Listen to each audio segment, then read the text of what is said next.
Om Jananim Saradam Devim Ramakrishnam Jagadgurum Padapadme Tayo Shritva Pranamami Muhurmuhu. So I hope all had good rest, they are fresh. So food, rest are very important, preparing us for absorption of new ideas, new ways, new attitudes. We are having the subject of how to intensify our spiritual life, making God a part of our life. That's how we have named it. Sri Ramakrishna gives a nice example. The example is that suppose there is a poor man, and in his house it is decided that the zamindar will visit. He'll give a visit to his house. Then, because the man cannot afford how to host the zamindar, so he will send certain things beforehand. He'll send the carpet, maybe he'll send the hookah. Those days, that is how it was. Or he'll send some bartan, some ways of serving things, because zamindar standard should be kept up. Same way, Thakur says that when we find that God is entering into our life more and more, then certain virtues start manifesting. Those virtues are like preparations for God to become more manifest, more part of our life. These are, we all know that when a person is, Sri Ramakrishna's examples are extremely homely examples.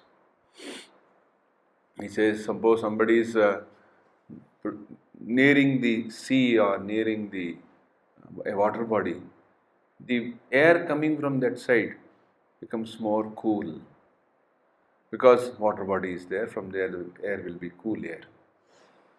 Or he says, when the sun is to rise, then the eastern side will become red. Now the sun will rise, the eastern side will become crimson. In the same way, these virtues, these qualities which we are now going to discuss, you will find them manifest in a person's life. If a person says that he has he is now aspiring for God or the divine principle to become part of his life, then we will find that automatically he is developing, he is becoming interested in these qualities. What are these qualities? What are the sadgunas? There are different ways of explaining it. I shall take it up from the Bhagavad Gita, from the chapter Kshetra Kshetragya Vibhaga Yoga. It is 13th chapter of the Gita. There Bhagavan is explaining about what is this body and who is the Kshetra and who is the Kshetragya. Kshetra means a field. Suppose you want to grow something. So what is the field ready? In that field only you can grow potatoes or roses or any plant that you have in your mind. Similarly, he says that this body is the kshetra. It is a field. And one who knows this field, who is the knower? Is another kshetragya. The shloka runs like this: Idam shariram kaunteya kshetram ityavidhiyate etadyo vetti tam prahuhu kshetragya iti tad vidaha. This body is known as kshetra. He who knows this is called the kshetragya by those who have the knowledge. And he further says, we should know both. We should know the kshetra, kshetram chapimam vidhi, सर्व क्षेत्रेषु भारत क्षेत्र क्षेत्रज्ञयोर ज्ञानम तज्ज्ञानम matam mama. In every field, know me to be the kshetrajna. My view is that knowledge about kshetra and kshetrajna is knowledge. Now, while explaining this, he enlists certain virtues. Lord enlists certain virtues, which are the virtues of person who is pursuing the path of spiritual knowledge or uh, spiritual wisdom. These are famous verses. They are from number 7 to 11. There are 5 such these shlokas.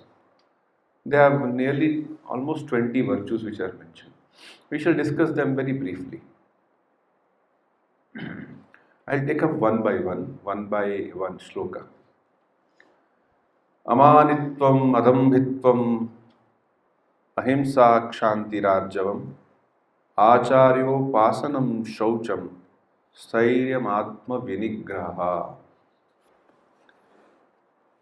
Translation is this, but we'll take up the word by word meaning further. Lack of ego, lack of arrogance, lack of injury, forgiveness, humility, servitude towards teachers, purity, single-mindedness, and control over the self. What is amanitvam? Mana means ego. How is the ego born? It's a mystery. The sense of I. When a child is born, we see only that his physical body is born, a little one. He hardly has ego. A sense of I he has, a sense of self. It is a bodily self. Suppose a newly born baby, one of the things which the doctors do to make it, if it is not crying, because crying is part of the child's being healthy. So they will hold the child and try to leave it as if it will fall down. It's not that he is really going to throw it. The child suddenly feels it, a shock. What happened to me? So there has to be a sense of I am different from what is on which I am going to fall, and I. There has a very, very small sense of ego in that. But then this ego sense begins to grow as he begins to grow physically, emotionally. If you ask a child to get up on the stage and speak, he has only 1 or 2 sentences. He may only refer to his mother, he may refer to what he has eaten. But as his education progresses, as he goes on gathering experiences, you ask an old person, tell something about this world, he has a huge lot of things to say. He has gathered so many things, and all related to whom? To his sense of little I. So I begins with that. So there is also that this I is very important as a healthy growth. A healthy ego is very important. Sri Ramakrishna used to say, whom do you want to? Some people say, I want to renounce. मुझे त्याग करना है. तो त्याग किसका करोगे? Well, you should have a healthy ego. Then only you can do the tyaga of that. If a person is only a beggar, what he will give up? He should have something to give up. So there is an incident of a Western philosopher. He had a small child, and when the child became little of age, and he used the term I, he celebrated it. Now sense of selfhood has come in him. All this time there was no sense of selfhood. It's just existing. So I begins with that. Then so many comparisons, achievements, so many failures, so much of knowledge, so many things we go on absorbing. and that goes on developing into an ego. And this ego, say somebody, they say there has to be at least some reason for a person to become arrogant or have ego. Amanitvam, adambhitvam. They're both related. So he should be either be proud of his knowledge or his physical looks or his lineage or money or some possessions, something. Then only he can develop that sense. It is different from what we are saying that a person should have faith in himself. Swami Vivekananda, so much he emphasizes on have faith, faith in the self. If a person has a faith in the self, does it mean that he is egoistic? This is a question we should ponder over. Faith in oneself, if it is not there, we will not be able to carry on our day-to-day things. So he very much emphasized that. Have faith in yourself. But when faith becomes so narrow that it begins to deny or begins to say that everybody else other than me is useless, then it has not entered into arrogance, the area of arrogance. Arrogance is that I am so unique, I am so wonderful, that there is no one like me. And that will slowly make him more and more ruthless. Because he thinks that I have all the knowledge, I have all the experience or capacities or connections, and then he is very likely to misbehave or fall into the trap of something not very good. It could be something very unethical. So our scriptures, all the saints have warned us. Be careful about it. Adi Shankaracharya in his Bhajagovindam says, Ma kuru dhana jana yauvana garvam harati nimeshat kalaha sarvam. Ma kuru dhana jana yauvana. Dhana, jana and yauvan. Don't be very proud of your dhana jana yauvan. That is, you have so much of money I have, or so many connections I have, so many people I know. Or you say that I have Yovana. Yovana is that state of body where the body has attained a state of beauty, full grown, and power, all the energy. But we forget that after the Yovana comes the third stage also. First is childhood, then Yovana, and then the third stage slowly creeps in. But he thinks he has all that, all of them are permanent. They are not permanent. Harati nimeshat kalaha sarvam. Kala, time, can just take them in a trice. In a trice. We do not know how it all happened. Recent, with all the due condolences, what happened in Pahalgam. See how life is so uncertain. People had gone there with a different feeling and it ended up in a different way. So this is the first thing which we know, that amanitvam, adambhitvam, lack of ego, lack of arrogance. Ahimsa. Now ahimsa, the issue of ahimsa, we all have to understand. Total ahimsa in this living state is not possible. Somewhere there will be hinsa. There was a great sage, he used to say that only when you are in samadhi you are in complete ahimsa. Otherwise, the very act of breathing, very act of living, you are crowding out other things. Swamiji in Karma Yoga says that when I am speaking, you may think it's a good thing I am speaking, but there are some small microbes in the air which are getting killed. If they had something to say, they would come and tell me, hey, why are you speaking? Stop, because of your speaking, we are getting killed. So even that good thing also has got some hinsa involved in it. It does not mean that when we are saying ahimsa, now we should all become hinsak. It doesn't mean that. It only means knowingly we must know that we are not to harm anybody. Knowingly. Unknowingly, suppose you are sleeping at night and a mosquito comes here, there is no mosquito, happily. So you just put your hand like this, you may have killed one or two mosquitoes or something, some insect may kill. So will it not that be hinsa? So we should know that certain amount of hinsa. Again, in the Bhagavad Gita, we find that Arjuna is being told by Sri Krishna that we should fight the battle. That's a bigger issue. That why should I fight the battle? Why should I kill? Because in the Smriti Shastra, it is said, there are two types of Shastras, Smriti and Shruti. What is Shruti? Shruti means that which we have heard, Shruti.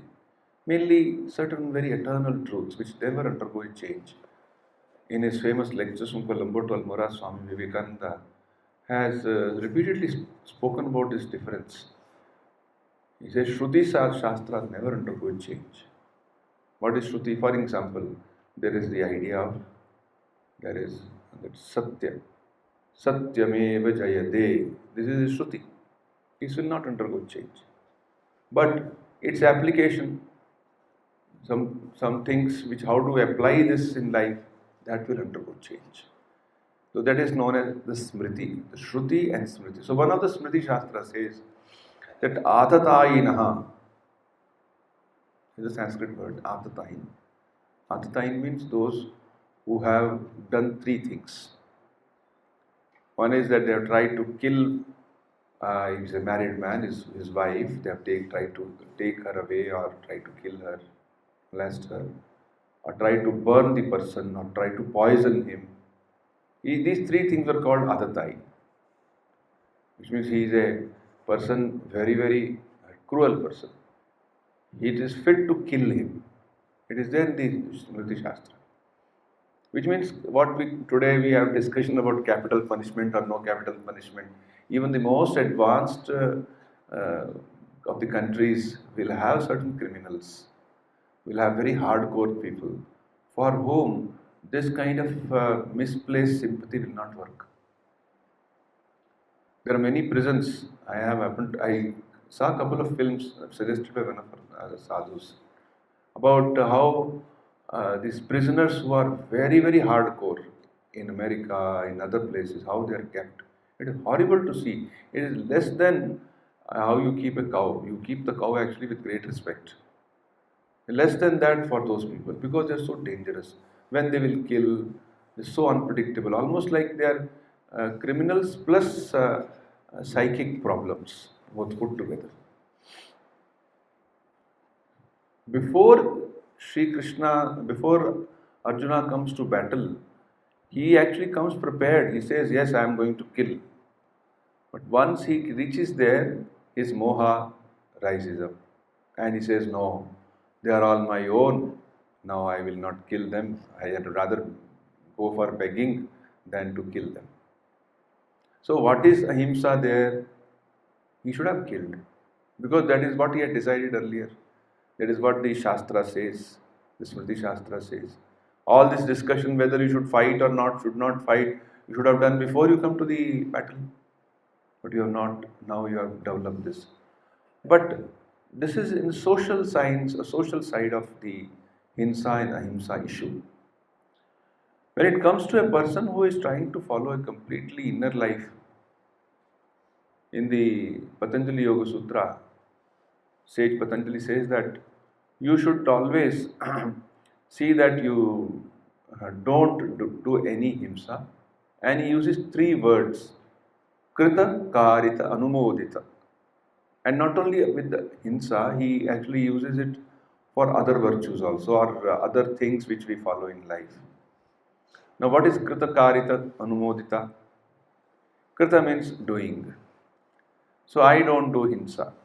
That is the thing instructed to me by the Shastra. I should not do, which means I should not beat somebody, slap somebody, or do any physical act of killing others. That is for those who are following the path of yoga, path of sadhana.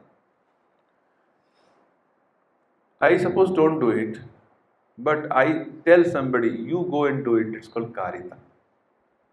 करवाना, किसी से करवाना. These days, these things have been further taken, supari killing. I don't do it, but I give money to somebody, go and do it. And there is a whole profession related with that. And then you have the anumodita. क्या है अनुमोदिता? हाँ, I did not kill, I did not ask anybody else to kill. But when he is killed, in my mind, अच्छा किया, अनुमोदन किया उसका. Even that is also not permitted. Kritakarita anumodita. It is the first pada or chapter of the Patanjali Yoga Sutras. So ahimsa, you have to think well. What is my state in mind? Now you all live in the world. You live in the. You have your responsibilities. You have your profession. Suppose a person tries to harm us. So should we not protect ourselves? We should. We must remember Thakur's statement or story of that snake who will only जो फुफकारता है जो काटता नहीं है. So there was this snake who was being troubled. He was a very poisonous snake. He used to trouble everyone. Unnecessarily he will go and bite people. Then एक कोई महात्मा जी वहाँ से जा रहे थे तो लोगों ने कहा उधर मत जाइए, वहाँ एक बहुत ही पॉइजनस और खतरनाक स्नेक है. तो उन्होंने नहीं कोई मुझे मंत्र पता है, मैं उसको पकड़ लूँगा. And it actually happened. When the snake came, he knew some mantra and he controlled, put him under, उसको अपने वश में ले आए. And then he spoke to snake in his own language and said, अरे कैसे क्यों इतना सबको क्यों काट रहे हो, मत काटो. You take this mantra, you will be happy, you will become all right. देखे I'll come afterwards. So देखे चले गए. And now the snake took this very seriously. There is a story. Let us not go into अच्छा कैसे हो सकता है ये. No, it's a story to convey something. And he started repeating that mantra. He once went out. The same people who had seen earlier. He was very ferocious snake. तो उन्होंने देखा अब तो कुछ कर ही नहीं रहा ये तो बहुत अच्छा हो गया. तो उन्होंने उसको पकड़ा, पूंछ से घुमाया और फेंका. फेंकने से उसके मुंह से सब रक्त निकला. लोगों ने सोचा मर गया. And they went away. But he had not died. He slowly afterwards climbed back into his hole. He decided not to now go out. I will remain inside. And he'll eat some small rodents and live. कोई चूहा हो गया ये खा लिया, बस उसी से वो रह रहा था. So after हाँ रात को खाता था बड़ा चुपचाप. और वो भी मतलब secretly trying to live. फिर अगली when after a year or so when that brahmachari Mahatma ji when he came back, he was going, people said he already तो का जो snake है आपका जो शिष्य था वो तो चला गया. बोले नहीं जाएगा, मैंने उसको मंत्र दिया वो रहेगा. So he goes there. Once he goes there, then he calls him. He comes back creeping. बहुत weak हो गया, धीरे धीरे आया. अब snake ने आके प्रणाम किया. बोले हाँ गुरुदेव. बोले क्या हुआ तुमको, ये क्या अवस्था बना के रखी हुई है. तो उसने बताया क्या करें, लोग ऐसे बिहेव करते मेरे साथ तो फिर मैं ऐसी. आपने कहा था किसी को काटना नहीं है. अरे मैंने कहा था काटना नहीं है, लेकिन मैंने ये थोड़ी कहा था कि फुफकारना नहीं है. You should his back. तो ये डे टू डे लाइफ का एक प्रिंसिपल है. हमें we must know how to know when somebody is trying to stand on my feet and say I don't like your nose. It is my problem whether I have my nose is like that. Why should you come and put your leg on my this thing and say. So we must have that self protection. Ahimsa means here that. It does not mean that now I should not do any such thing which will create, which people can come and create problems for me and I will not respond back. In fact, this kind of philosophy has been very harmful to us, we Indians, for centuries. Swami Vivekananda, in his lectures, he points it out. He said, we have become so, small in our thinking. कि कोई भी आएगा मार के चला जाएगा and we will not respond. It actually has happened. That is how the Britishers took over.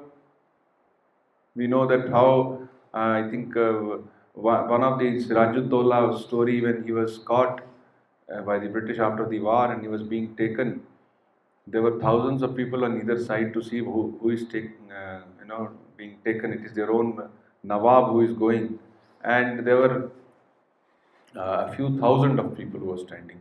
And कितने लोग लेके जा रहे थे? लगभग 120 people, the British people. They were had tied that they were taking.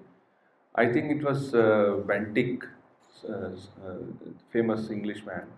So he wrote a letter, secret letter to the Queen, and said that Your Majesty, we have no fear. We will rule in this country. Because so many people are standing around us and watching. We 120 people going. If just all of them had taken one stone and thrown on us, we would be under a heap of stones. Because we have lost the sense of self.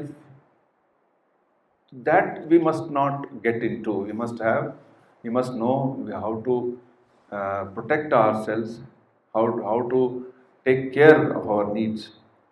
So this is one of the virtues of a person who is trying to practice spiritual life. So first is that he should have lack of ego, lack of arrogance, and then lack of injury, ahimsa. Kshantir or arjavam, these are next two virtues. What is kshanti? Kshanti is also spoken of in the Durga Saptashati. Kshanti means forgiveness. Forgiveness is a thing. We are not going into those discussions about the war and jagade or that level. No. In our day-to-day life, how many people they got slighted by somebody or something, and they keep carrying that injury in their heart. Of late, in positive psychology in the West, they have always spoken of forgiveness. That somebody behaved with me like this, somebody spoke to me like this. No, I need not carry any grudge or any ill feeling in me is very important for my mental health. Somebody has spoken to me in a way which he should not have done.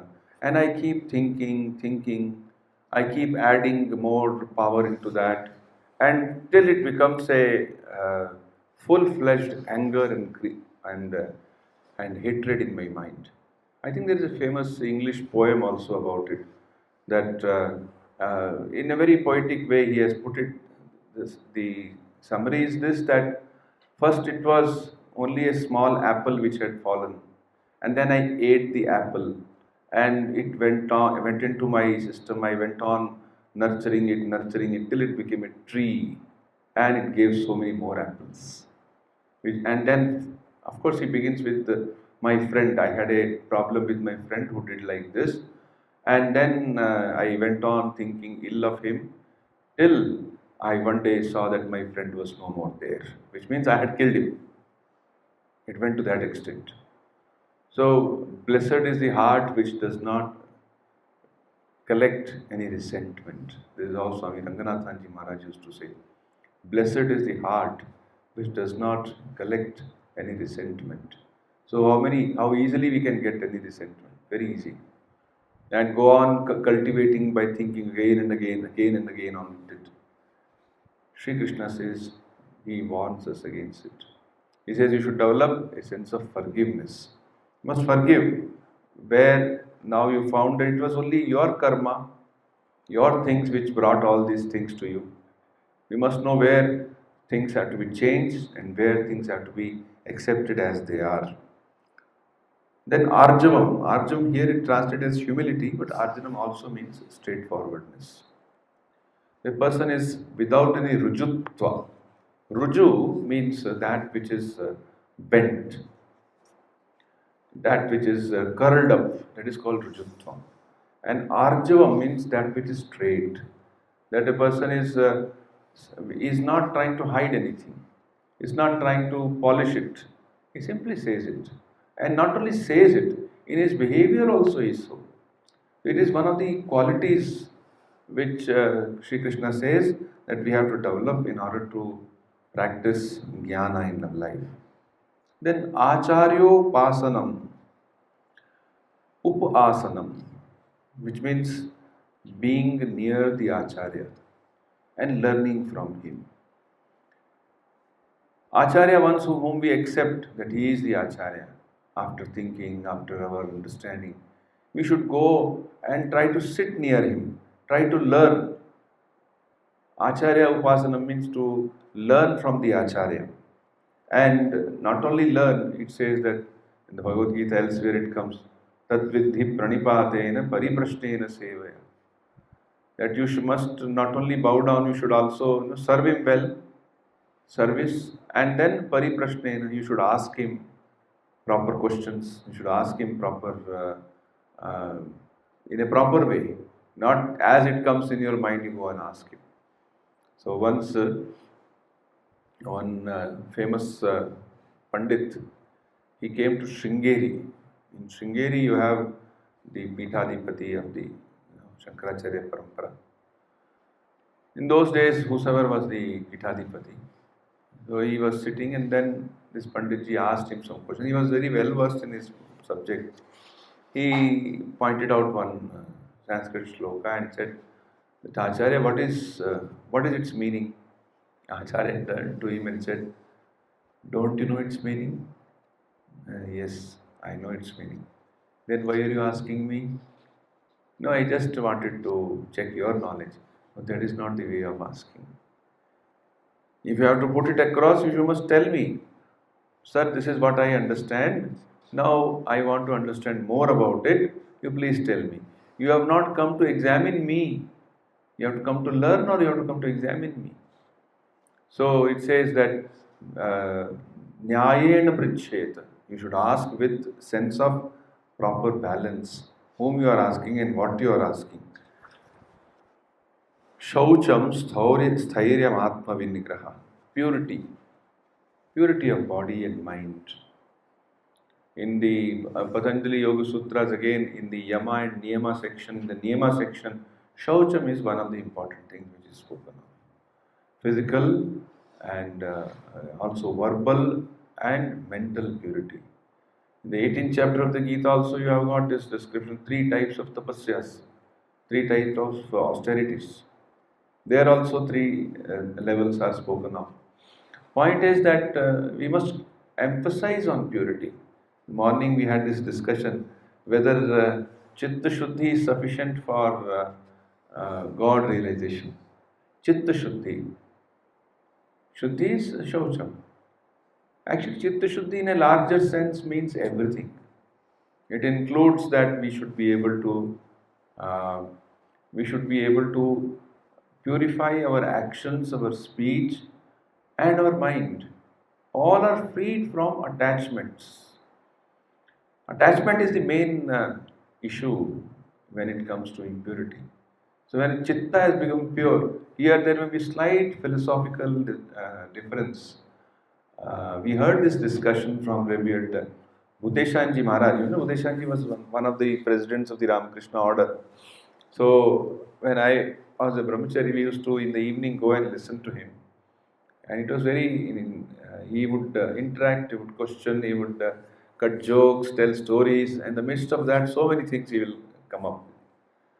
So once this question was raised, some Acharya says, I think the great Adi Shankaracharya says, that after Chitta Shuddhi comes the importance of that we have to now take up Mahavakya and do Mananam. Is it necessary? Then Maharaj said, look, Swami Vivekananda said, you take up any of the 4 yogas and try to purify the mind. And once the mind is purified, what happens next? It happens that you should come in touch with the ultimate reality. Then the person who was discussing with him, he said, but Acharya says this and Swamiji says this. Then Maharaj said, Are, Swami Vivekananda was also Acharya. He was also Mahan Acharya. So now you just try whichever way works for you. Whether you want to follow this or you want to follow this. Since we are following this, let us try to practice it. So in the Gita also we have Yogina karma kurvanti sangam tyaktva atmashuddhaye. Yogina means karma yogina or sadhakas. They are trying to practice, yeah, they are doing action for their self purification. They have not attained self purification. They are only trying to do this action to purify themselves. In a highest sense, the karma yogi or karma yoga can be done only by Jivan Mukta. What is Jivan Mukta? One who is Jivita but Mukta, who has no connections with this world. But suppose that is the ideal. That is it that idea which is spoken of that सभी ने जो सभी जीवन मुक्त हो गए हैं और वो अपने they are trying to practice karma yoga. No, it is not that everybody has become Jivan Mukta. So others are following it, and in that again some have become very close to the ideal, and some are little far off. But all are trying. They are sadhakas. They are trying to attain that state, and those who are trying to attain that state are also on the path of perfection. So it is said that shaucham, purity, is very important. Sthairya atma vinigraha, single-mindedness and control over the self. Two things: single-mindedness, that a person is single-minded. His ideas are very clear. It's just like missile. The missile will have a destiny or a goal where it has to go and hit it, and it must go there. Whereas others, maybe a simple bombing, I'm giving example from war, but simple bombing, it may fall here, it may fall there, depending upon so many factors. Likewise, a person is single-minded. He is having nishtha. He is not seeking anything else from that goal. If it doesn't come, that those products do not reach him, he doesn't feel that, oh, kya ho gaya, why I have not reached there. He is single-minded. Sri Ramakrishna gives the example of a Khandani Kisan. What is Khandani Kisan? He says he is all the time that Kisan, that farmer who is doing it for years and years, and one fine day there is no rain. So he still doesn't give up his kheti badi. He still continues with that. Somebody else may simply run away from there. He says a spiritual aspirant is like a Khandani Kisan. He continues with that. Abhi nahi mil raha, to kya kare? So I am doing so much of japa, so much prayer, reading, I am trying to live my life, and yet मेरे को तो जो result चाहिए था वो नहीं मिल रहा. Then we should not give up. Kabir Das says, धीरे धीरे होए मनवा धीरे धीरे होए, माली सींचे 100 घड़ा जब ऋतु आए तब फल होए. So we have to wait for the ritu, wait for that season when the fruit will come, when things will suddenly become well known to us, clear. This, what you call a single-mindedness of purpose, is highly appreciated in our scriptures. And then comes Atma Vinigraha. What is Atma here? You know, the term Atma can be used in various ways. Though, essentially Atma means what we have been using, the pure consciousness in us. The pure spiritual being present in all of us, all the living beings. But in a more wider sense, the word Atman could mean mind, it could mean body, senses. In general, our empirical personality, this personality, Atma Vinigraha, उसमें बहुत आत्मा या इंद्रियों का control है. Well, this control or the senses is considered a very important virtue. And next also, in the next verse also, the same thing is spoken of. There Shri Krishna says, Indriyarteshu vairagyam anahankara evacha janma mrityu jara vyadhi dukkha doshanudarshanam. These are all qualities which Shri Krishna is saying that if you are to follow the path of spiritual enlightenment or making God part of your life, you must try to practice. So first is detachment towards the gratification of the senses. And again, lack of vanity. We must understand the senses first of all. There should be a common sense about senses. What is this common sense understanding of the senses? We must know this. We all have, let us say, five senses which are called the Gyan Indriyas or Gyan Indriyas, and five which are considered the Karma Indriyas. Gyan Indriyas because they gather jnana for us in a relative sense. They get jnana. Seeing is jnana. Unless I see there is a road, I cannot drive. Unless I see a paper before me and its contents, I cannot sign. Unless I know what is to be cooked, whether it is hot, whether the fire is burning. For everything, we must be able to see. To do any action, seeing is very important. Likewise, there are other senses also. They also bring us jnana. Senses like eyes, they bring jnana. Jnana of what? They say jnana of rupa. Any shape, any form is called rupa. Rupa does not mean beauty here. Rupa. So eyes bring rupa before us, knowledge of rupa. Similarly, ears bring the knowledge of the shabda. It could be very pleasant, it could be the song of Lata Mangeshkar, or it could be the sound of a donkey. Two extremes. It's a shabda. So the ears bring us shabda, shabda jnana. The eyes bring the rupa jnana.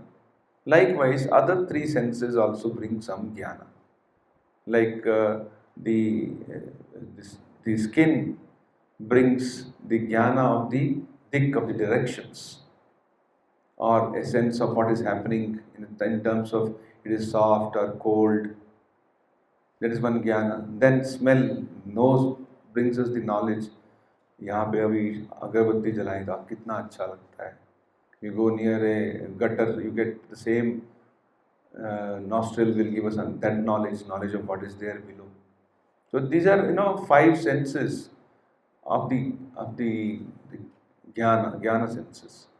Then there are the senses which are acting like hands, feet, and organs of evacuation. So these indriyas actually have one is external, something which is visible, which is again something very remarkable. See, for instance, the ear. What a remarkable thing the ear is. I am only producing a sound. It is in the air. But how this sound is getting converted into ideas in our ear is a mystery. It goes into the ear, it becomes a mystery, it becomes an idea. I tell them, now go left.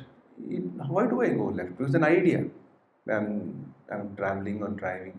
How did this air become into an idea, into a shabda? Till now, there has not been any significant research or any achievement in that level. Which means each of the physical indriyas itself is so wonderful. And then these indriyas have got subtle neurological connections with the brain. Suppose somebody suffers a stroke, brain stroke, he will slowly develop it may be that he will develop some part of the body may be damaged. Although the damage happened in the brain, maybe he loses his speech for a while, maybe speech therapy may bring it back. Point is that he is having a subtle connection in the brain, and in the brain there are seats where these indriyas are connected. These seats are called the internal indriyas. Swami Vivekananda, in his Jnana Yoga lectures, has spoken in detail about this. For a quite sizable portion, he is dedicated to explaining what is indriya. He says, sometimes we are sitting in a class, we are hearing a lecture, physically we are present. Our indriya is also healthy. It's not only I have a ear, but I want a healthy ear. And the person or the thing which is to be from where I am getting this sound, it is within the audible range. Or if suppose I want to see something, to see something, what are the things required? I said, first of all, there should be eye, a healthy eye. Then that there should be prakash on that subject. It should be illumined. And then it should not be covered. Although there is a prakash falling on it, there should not be a cloth or something over it. Then only I can perceive it. And it should be within my range of seeing. So all these things are there, and yet I may not perceive it. Why? Because my mind is somewhere.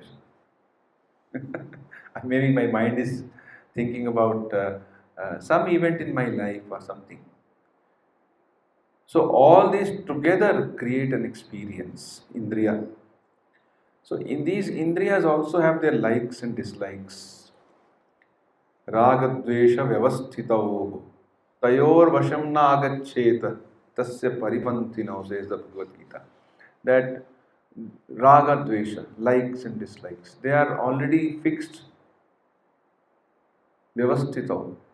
But tayoho, in their vasham na agacche. Don't get caught by too much of raga dvesha, sense of detachment.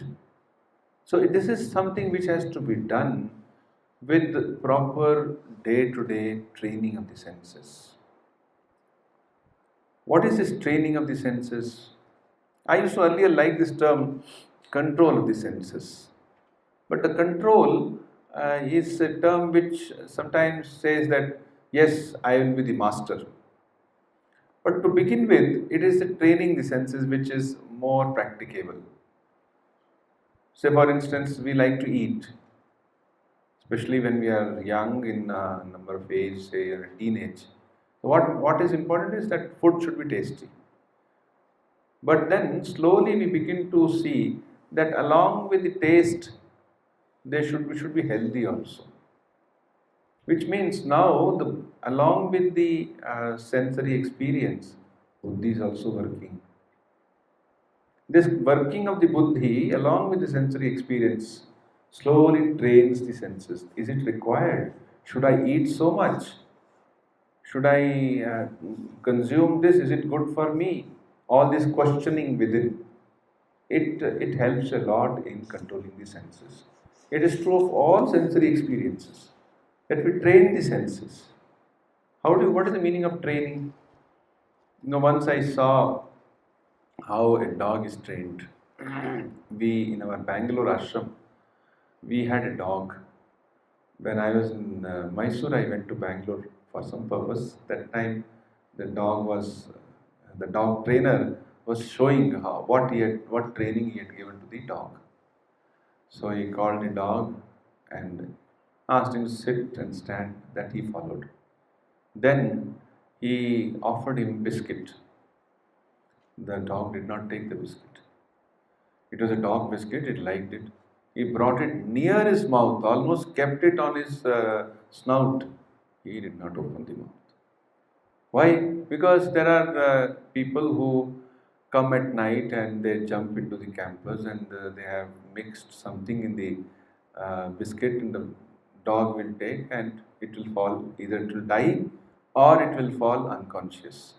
So he had given the training to the dog, he should not take the biscuit.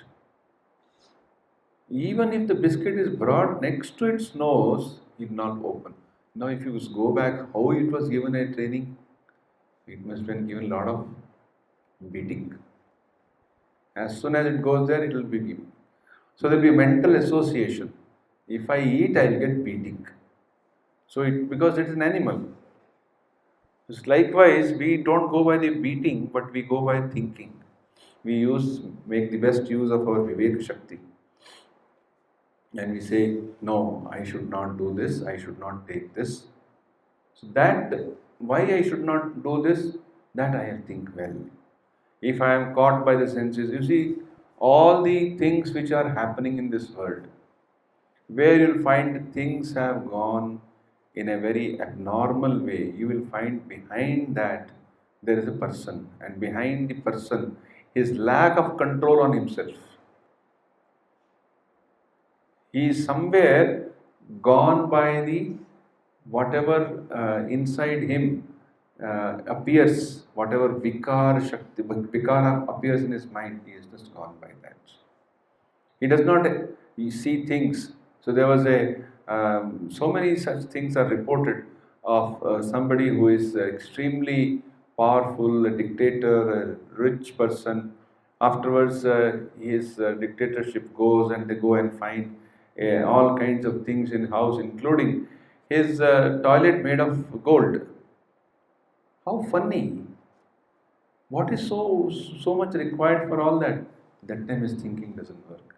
Somewhere he wants to, somewhere wants to show that he is now having so much of money. See, our needs and our greed, we must always distinguish between the two. Needs we all require, but greed has got no end. This kind of thinking regarding all sensory experiences, you will find, will bring lot of happiness within, lot of sense of inner satisfaction. And last one in this series, and then we'll close this session, and then we'll have any questions. And then Janma Mrityu Jara Vyadhi Dukkha Dosha Anudarshana. This is Sri Krishna's advice to us, that we must learn to see Anudarshanam. In what?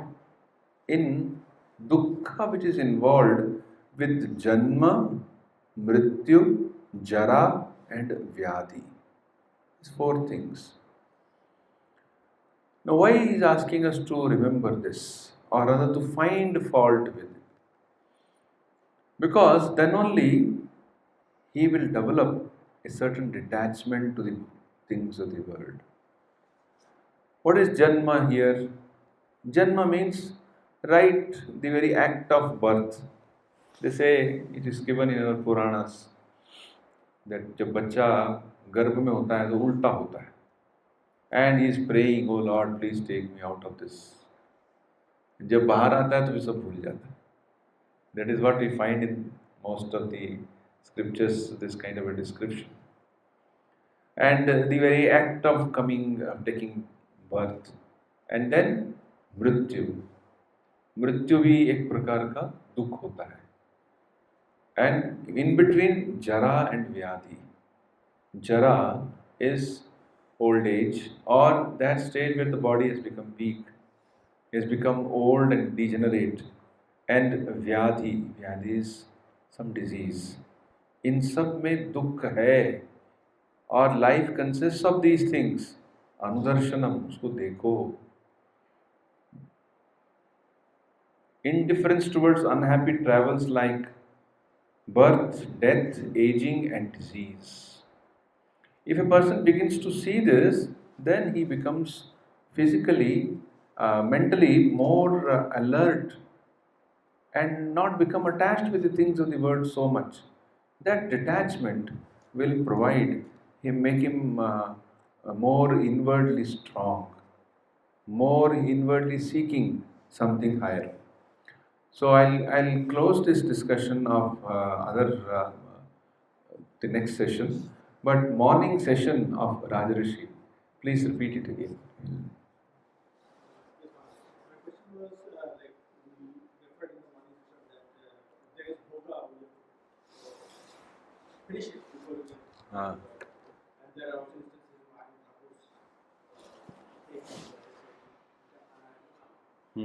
but we also have to develop our practice cultivate how do we take Yes. Certain desires are considered, yes, kya hai? They are within the dharma. They are not adharmic. You are not crossing the limit of dharma there. Then you can fulfill that. That's a kind of a concession given to us. Yes, ठीक है. You cannot completely give it up now. All right, have it, but follow a framework. That it should not be, say a person wants to have money, say have money, what is there, but follow it, the principle of earning in the right way. Don't go and steal, don't go on earn money in a wrong way, an unethical way. If you want to earn money, the right royal way you should earn it. And you want to own certain things which you think are will be very helpful, you can own it. As long as they do not disturb your peace. Because there are people who, while owning their things, they become so excessively attached. Those very things become their masters. There is a story of a person, I think is a Westerner, who had a car which he loved so much, so much. Then, when his last days came, he said, "When I am buried, I must be buried along with my car." And actually, it was done. When he died, a grave was dug and his car was lowered. In that, he was seated, and then all the things were put over it. Such excessive attachment that we need not develop. We can be free from that. We can definitely use, everyone uses certain things. Everyone has certain needs. Say, for instance, you have to travel. You need a good vehicle to travel. Now, but so much of attachment, that is the point which is being discussed here. Ultimately, we should become clearer that we are not so much attached to those things. And these desires, whether they will go away after enjoyment or whether we'll develop further because of that attachment, that is also a point to be remembered. Sometimes the desires are almost like Rakta Bija Rakshas mentioned in the Chandi. उसमें एक रक्त का एक drop पड़ता तो उससे एक नया शुरू हो जाता. Many of the desires are like that. So certain desires are once, like Sri Ramakrishna's life, it comes. One day he gets a desire that he should have a jari wala shawl, and he should take a hookah, and he should have a golden drink, and he will sit and smoke. उस जमाने में smoking was considered not harmful for health. Now it is considered very clearly harmful for health. In those days they will do it. So he told Mathur Babu, because to get all this you need some supplier. So he was his supplier. Either you should have money or you should have a supplier. So he was provided all that. He put a shawl around him and smoked a few things, maybe a few minutes. And then he threw the shawl down and said, this is what is called having a jari wala shawl and a golden drink and smoking hookah. Bas, that's all. And gave it up. Such intensity with which he gave up, he experienced the whole thing and then gave it up also. Itni jaldi khatam kar diya usko. But others may require several births. They will go on smoking till the lungs inside have become black. Still, it will not easily go. So we must use our Viveka Shakti. Pray. Holy Mother Sarda Devi used to say, pray to Sri Ramakrishna that may I become nirvasana. May I have no desires. So first we should not say I should have no desires at all. First I should have good desires. First I desire to read Bhagavad Gita. That also will go otherwise. No desire. Let me pray that may I have more and more desire for all these things which will be helpful to me spiritually. Whether it is reading scriptures or attending satsang or doing some good to others. And then alongside other desires should be weakened. Less and less. It also goes, nobody will come here. Yes. And such a big tapavanam will be in trouble. No, in a lighter sense, but that's a fact. This will always be there, there will always be people. So that is how we can look at it, how we can... this journey of overcoming desires is not one life's journey. Maybe in one life you will overcome this desire. Maybe another life, some more desires you overcome. Maybe you have such intensity you will overcome in all in one life itself. It's very difficult. So we'll close here, we'll continue after this. Tea break.